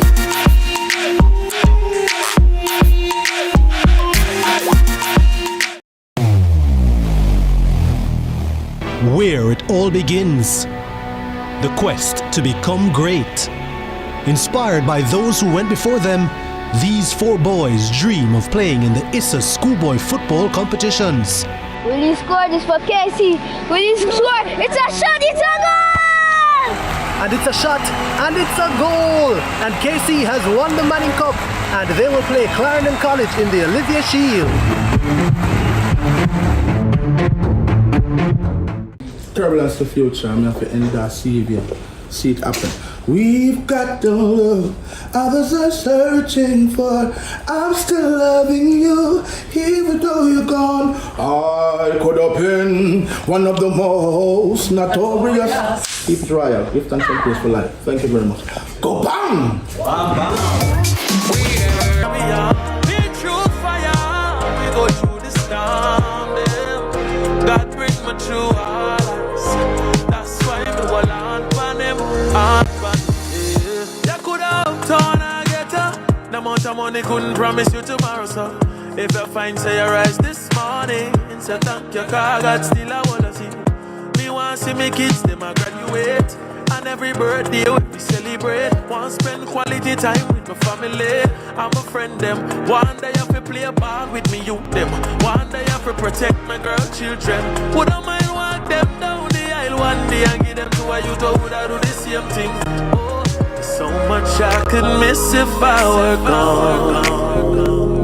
So long as I am here, I'm giving all. Could have been there, yeah, we're still there. Could have been gone, but we still a carry on. Still a carry on. Been through fire, we go through this storm. God brings me through all.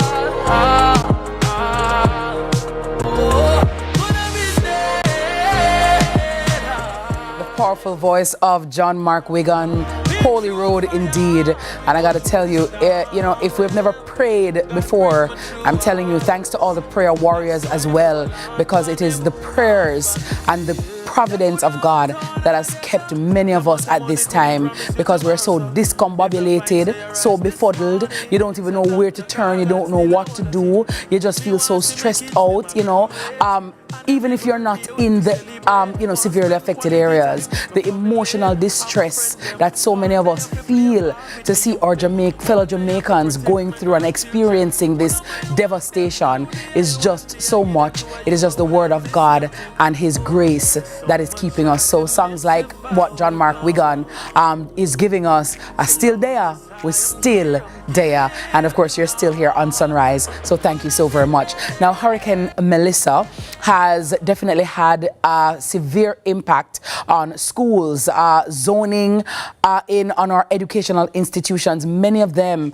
especially on that side of the island, have been adversely affected. And this morning, we're zoning in on one of the most illustrious institutions here in Jamaica, the Monroe College, producing persons like Dr. Nigel Clark. Yes, you know what I mean? The principal of the Norman Manley Law School, Dr. Christopher Malcolm. And if I'm not mistaken, this gentleman can tell me if even former Prime Minister of Jamaica, is it Donald Sangster? Very well. You see me know something. Hey, on the hill in Malvern, right over there. I got to tell you, Monroe College, a beacon of hope for so many young boys in Jamaica, and have made and produced some formidable men. Now, from flooded classrooms and damaged roofs to displaced students and teachers, because as you know or may not know, Monroe College is a boarding institution, right? The storm has left entire communities struggling to rebuild. And in this segment, we'll discuss next steps as work begins to restore a sense of normalcy with parents coping with disrupted routines and students whose learning has been put on hold. And our guest this morning is a member of the Monroe College Old Boys Association, Jamel Banton, who will shine some light on the challenges ahead, from funding repairs to providing emotional support, and share how Jamaica can come together to get our children back in the classroom. Jamel, good morning and welcome to Sunrise. Thank you for having me. How are you feeling? How are you coping? Oh, I mean, having spent 7 years at Monroe, it is one of my homes. I mean, I'm from St. Elizabeth. I was born in Black River. Yes. And seeing everything that has happened to Black River and seeing everything that has happened to Monroe. And bear in mind that this happened last year with Beryl. Yeah. You know, it's heartbreaking to see it and to watch it. What are some of your coping mechanisms? Well, we connect and with our school groups. Mm-hmm. So I'm very much still connected to my friends from school, from first form. Mm-hmm. So we speak a lot about it. We were always reminiscing, but we connect, and I think we cope by going into action, by figuring out what we can do to contribute and to support the school administration. That's how we do it. We get into action. Yes. So talk to me a little bit now about the reality. What does Monroe College look like right now? What was the damage sustained? So we've lost a building. Monroeans know it as the old PC dorm. So that hosts now about 6 classrooms. That's Monroe right there? Yes. Very well. That the entire roof basically left the building and went somewhere else. We lost fences around the tennis court. Mm-hmm. Some classrooms were flooded out. We lost parts of a number of other roofs. Fortunately, our chapel is still there. It didn't go as the church in Black River did. But we also lost again some of the auditorium, our water system, that is all gone.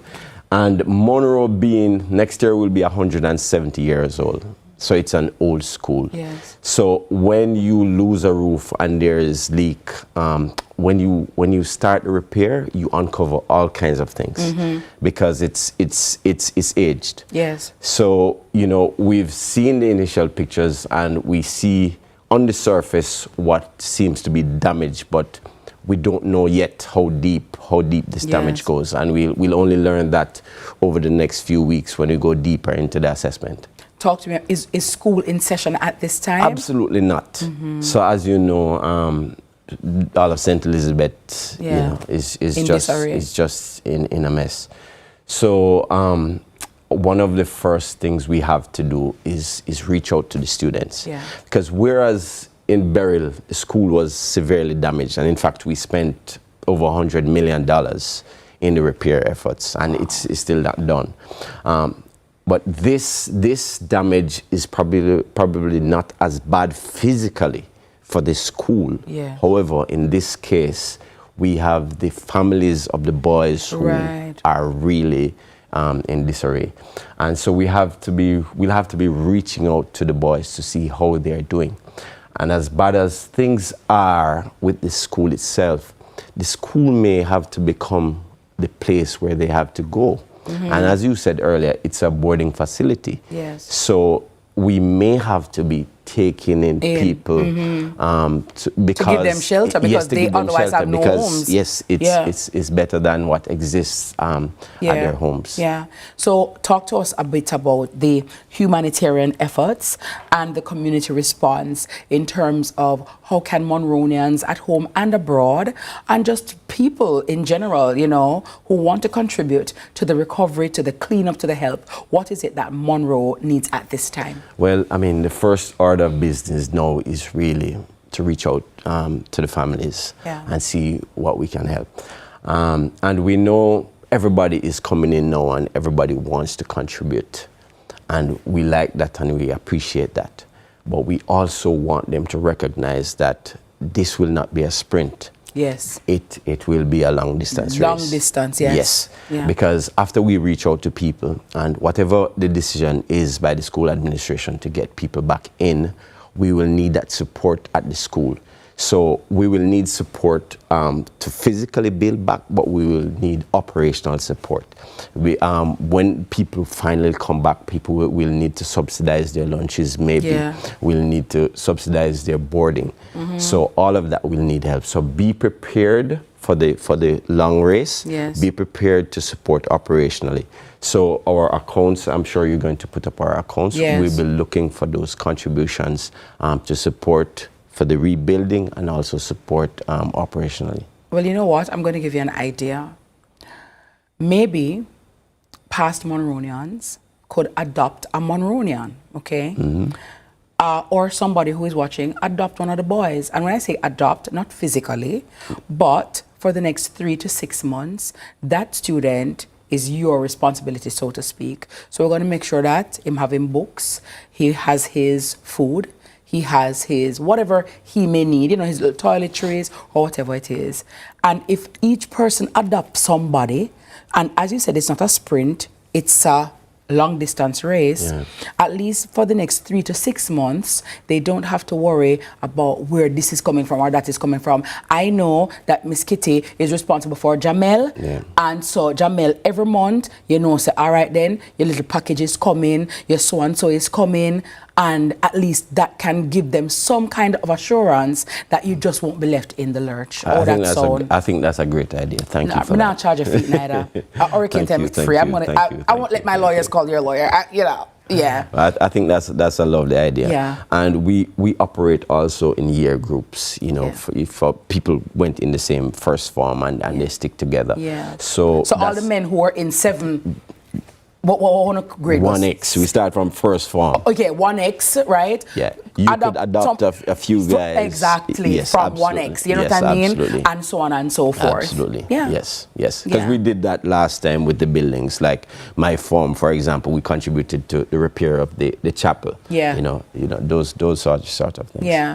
Where the account numbers do we have them on screen, please? Where people can contribute to the Monroe College Fund and contribute in a way that can bring, you know, some sense of normalcy back to what it is. I'm not seeing it on screen right now, Jamel. Please, it's there. Please bring it up. It should be there. Okay, and very well. I must mention also that Hampton School, our sister school, yes, next door, also got damaged.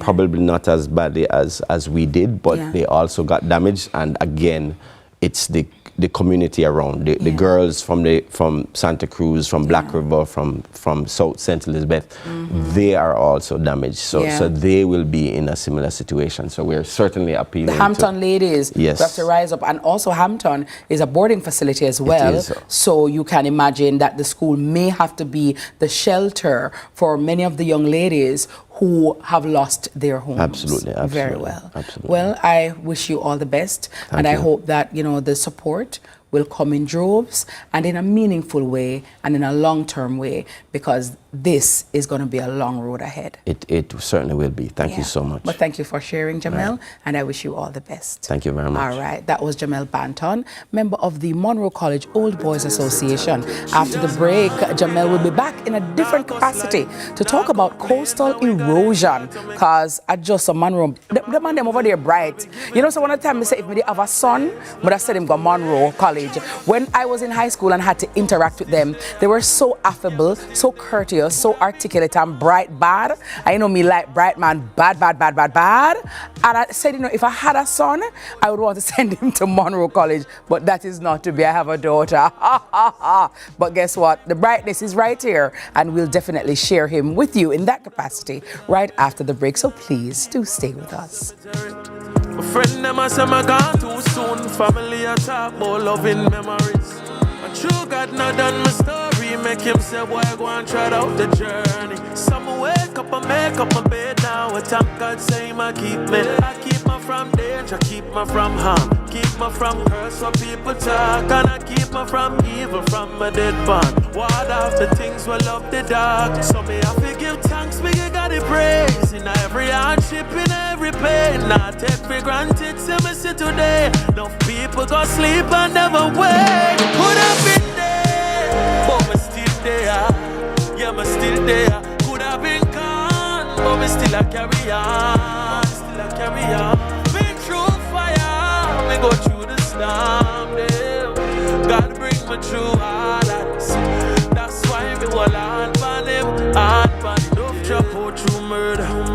Family force for more and move on without closure. No mention the cancer. It's like you're on them tired. I watch your loved one die, you know no cure for. Oh gosh, remember the accident. Me didn't know them, I wouldn't make a drive, my friend. Sorry, say we couldn't go back in.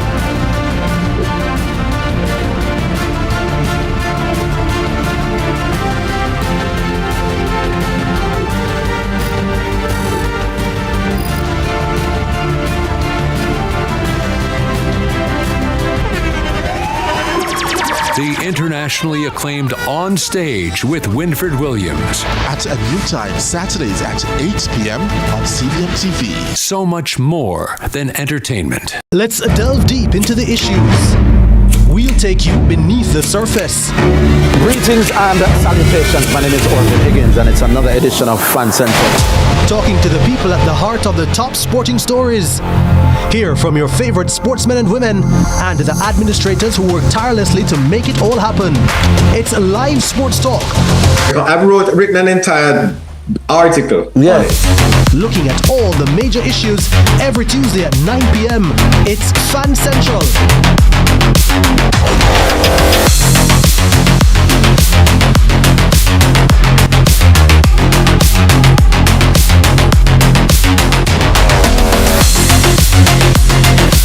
This is the Aedes aegypti mosquito that spreads the Zika, chikungunya, and dengue viruses.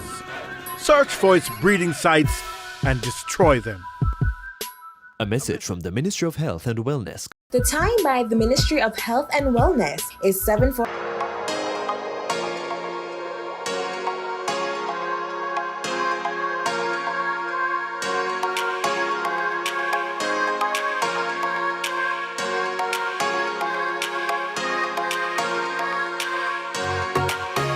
Welcome back to the sunny side for this next discussion. We're rejoined by Jamel Banton. We liked him so much we had to bring him back. You know what I mean? Right now. This time as CEO and Senior Coastal Engineer at Smith Warner International Limited, we'll explore how the hurricane reshaped beaches, eroded dunes, and devastated marine habitats along the shore. Welcome back, Jamel. Thank you. How are you? Thank you for having me. All right. So, many of us have been looking at, how this hurricane devastated buildings and, impacted the roadways and things like that. But talk to us about our coastline and what this means for moving forward and the future of our coastlines after Hurricane Melissa. It means so much. So let me start by explaining what is storm surge. Okay. So we all know that winds damage buildings. Mm-hmm. And regardless of where the hurricane hits you, you have wind damage. So let me explain a little bit about storm surge. Mm-hmm. So the hurricane moves and the wind is going like this in an anti-clockwise direction. Right. So it's coming towards you. All right? So it's going in this direction towards you. Okay. All right? So imagine when the wind is going like this, it's pushing the water onto you because you are the shoreline, you are the coastline. So it pushes and you are the water. You. And yes, so it's rotating like this. But if this part of the hurricane hits you, the wind is like this, so it's pushing the water away from the coastline, so it doesn't cause a surge. So I'm explaining this to make the point that the worst possible storm happened to Black River. Because the storm came up from the south and went towards Black River. And Black River, it was spinning like this. Yeah. And it was just pushing the water onto Black River. Okay. So this is the... So it brought the water from the sea onto the land, and especially at Black yes, River. I think Black River got the worst storm surge in Jamaica's history. As long as we know it. we've been recording. So in 1912, there was a major storm that hit Savannah Lamar directly in just the same, but that was a Category 3. This was a Category 5 and hit Black River with the right part of the storm hitting Black River. So this was a major damage, major coastal erosion. So what we see now on the ground is that Crane Road is all beach. So if you know Black River, there's Crane Road. That is all sand. So all the sand was brought up and covered. It covers that main road. High Street, which is the road that goes from the town of Black River up to the hospital, that was significantly impacted. There is now a section of it that is completely eaten out, is completely taken out. And of course, the Black River Hospital, such a critical facility that is unfortunately on the coastline, and that, of course, was damaged. It is fairly high. It's about 4 or 5 meters above sea level. But still, because the storm surge was so much because of how the hurricane approached Black River, it took out a fair bit of it, and it caused a lot of damage to the hospital. So there are major questions that we'll have to ask ourselves going forward. One, of course, is should such a critical facility like a hospital be located so close to the shoreline? To the shoreline. Yes. So what do we do about that? Do we invest in just making a coastal protection, or do we look critically at, say, moving parts of the hospital away from the coastline to create a bit of a buffer zone? High Street, which runs up along the shoreline, do we move that road back? Should we have such a critical road so close to the shoreline? Then we have the buildings. So as you know, Black River is a historic town. It was the first town that had electricity in Jamaica. So there are buildings that are right along the coastline. And they have been there. They are old buildings. And so they were there long before planning regulations. What do we do about those buildings in looking back at, in now moving forward? Do we allow them to be built back?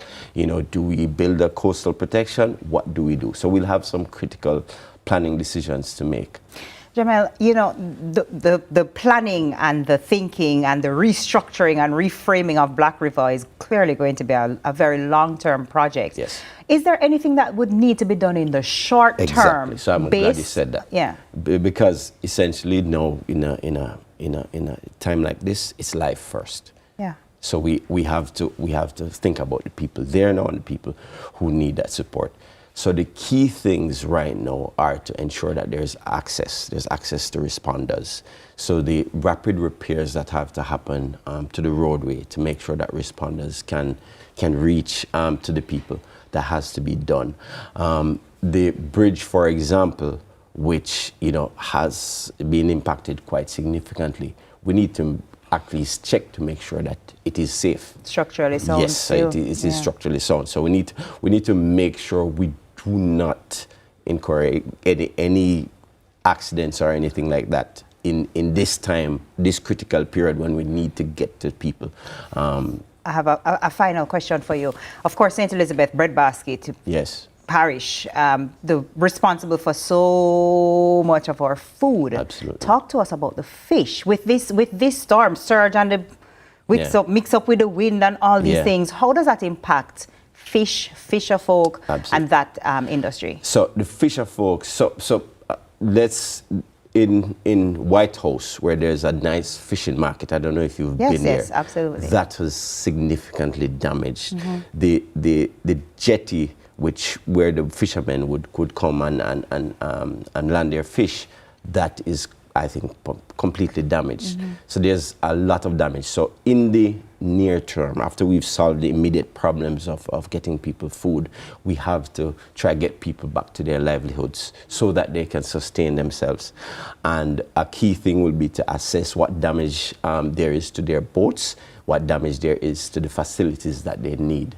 So those are critical near-term things that we'll have to do, to help the people cope. Jamel, thank you so much. You come with wearing two hats, and you wore them well. Thank you. Thank you so much for being here. Our guest has been Jamel Banton, CEO and Senior Coastal Engineer at Smith Warner International Limited. Now, after the break, we're leaving the field and we're headed to the court for Law and Order JA, powered by Ministry of National Security and Peace. Stay tuned to find out more.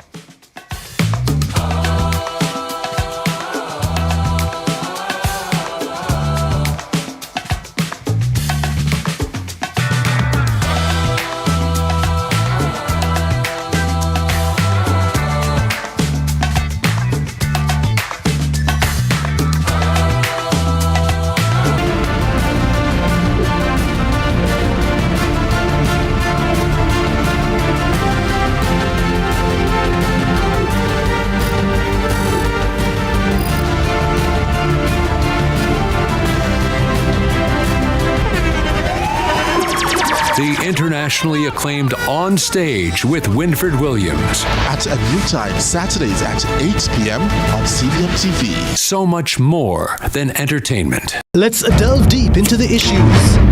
We'll take you beneath the surface. Greetings and salutations. My name is Orvin Higgins, and it's another edition of Fan Central. Talking to the people at the heart of the top sporting stories. Hear from your favorite sportsmen and women and the administrators who work tirelessly to make it all happen. It's live sports talk. I've written an entire article. Yeah. Looking at all the major issues every Tuesday at 9 p.m. It's Fan Central.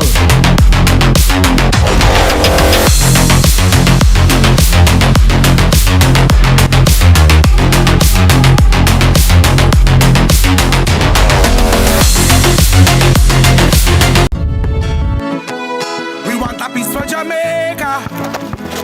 Yeah. Yo, what are you? Oh man, none of that. No, brother, no, man. You don't see you ever play ref? No big game, no play. Yeah, but a ball game. No, I said, place when you come from, brother, I want to live good, man. I want to live good, brethren. No shake hand, I can play a little ball, brethren. Really have to shake hand? Yeah, man, and no badness, brethren. Just live good, man. Come together and make the violence done.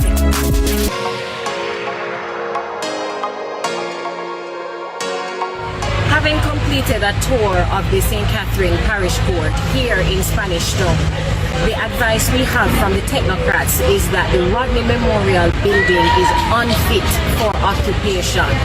The upstairs floor has been severely compromised and is now at risk of collapse. Therefore, we have taken the decision to relocate the administrative staff across the road to the building that houses the courtrooms. The decision has also been taken to suspend the sittings of the lay magistrates court for the remainder of 2025 in order to facilitate use of that space for the parish court matters. The St. Catherine Circuit Court has also been impacted. The St. Catherine Circuit Court is going to be relocated to the Home Circuit Court in downtown Kingston. There were 2 jury trials that were ongoing. Those matters will be completed at the Home Circuit Court in downtown Kingston.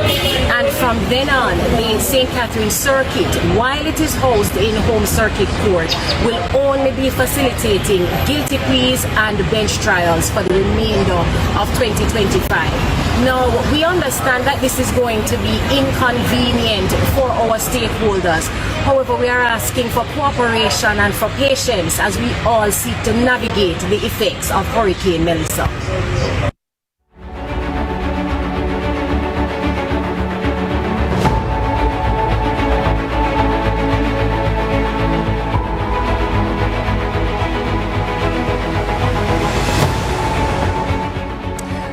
We're in some extraordinary times there, and of course every sector of life, every facility has been affected in one way or the other.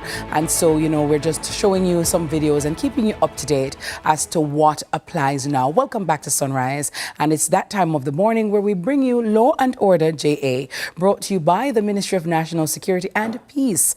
In the aftermath of Hurricane Melissa, thousands of Jamaicans are urgently trying to rebuild their homes, their fences, their roofs, and in this special post-disaster edition of Law and Order JA, we sit down with Jonathan Morgan, partner at Duncox Attorneys at Law, to explore how homeowners can legally protect themselves, rebuilding safely, lawfully, and without becoming a victim twice. Jonathan, good morning, counsel. Welcome to Law and Order JA. How are you? Good morning. I'm managing through this difficult time. How was Melissa for you? How is your family? Well, my family is located in Kingston, so we avoided the brunt of it. Yeah. It wasn't the most pleasant, as you would imagine, and we are still without utilities, but it is a time of pulling together, and that's what my family sought to do. Amen. And your Duncox family? Oh, they're also managing throughout this time, reaching out to family members who are out in other parishes and making sure that everyone is as safe as can be. All right, Jonathan, unfortunately, though, in this time, though there are many good Samaritans out there, there are some unscrupulous persons who will take and want to take advantage of people's misfortune at this time. And so there are many scammers who are out there, persons who are pretentious, persons who will try to use this moment to preen themselves as a carpenter or a plumber or as somebody who can fix a roof, and they're anything but. How can citizens protect themselves and know that they're getting their value for money and that they're going into a contract with somebody who is fit and proper to do so? Right. Well, it is certainly a season when vigilance is most important. Yeah. There are a number of individuals putting out themselves to be builders and contractors and workmen who will seek to provide some level of support, but are in fact preying on individuals in a time of vulnerability. Yeah. There are a number of things that you can do to engage a certain level of vigilance and protection when seeking to hire individuals for this type of work. It's recommended first and foremost that they provide copies of their identification, their TRNs, and they provide references that allow you to check on the reputation of what they've done in the past. Those references can be very simple. A builder can be asked to provide to a new hirer a number of phone numbers for any works that they did previously. That way you can simply call other homeowners and other projects that they would have assisted to find out how the work was done. Whether it was done to a sufficient degree, whether the quality was of a certain standard, and whether this person can be trusted to perform the work on which you intend to hire. Now, that certainly can apply to most areas of society. Homeowners in rural areas can certainly just ask a potential builder, give me some numbers for some people you worked with previously. Let me give them a quick call. Who can vouch for you. That's right. Because in the construction industry, the law has regulation in place for the large commercial players. The architects, the engineers, the quantity surveyors all have rules that they have to follow. But the everyday Jamaicans, you know, if we are trying to hire someone to build for our homes, it's not likely that they would have that type of regulation and that type of legal oversight. So we need to take care during this time. So don't be too hasty in, getting into hiring somebody just because you want the roof to be fixed, because you sometimes may be penny wise and pound foolish. Absolutely. Talk to me a little bit about, we're not a very litigious society, Jonathan, okay? And so we are very informal in a lot of ways. When you come to court, though, it's going to be, people tend to be in a spot of bother because there is no evidence. And as we know, in court, it's not what you know, it's what you can prove. Can a verbal agreement or a WhatsApp message suffice as a quote-unquote, as a contract that is able to stand up in a court of law? Right. The short answer is yes, it can. Contracts can be written or they can be oral. And those contracts can take the form of WhatsApp messages or any other type of correspondence exchanged between two parties. It is always best to have a written contract, but in the exchange between a regular homeowner and a builder, it can become very informal. So in those instances, the ingredients of the contract must still be there, even if it is oral or if it is sent through WhatsApp communications or other informal correspondences. And those ingredients include a request that they do specific work an agreement from the contractor to perform that work, an element called consideration, and another element called certainty. Yes. Consideration simply means that the party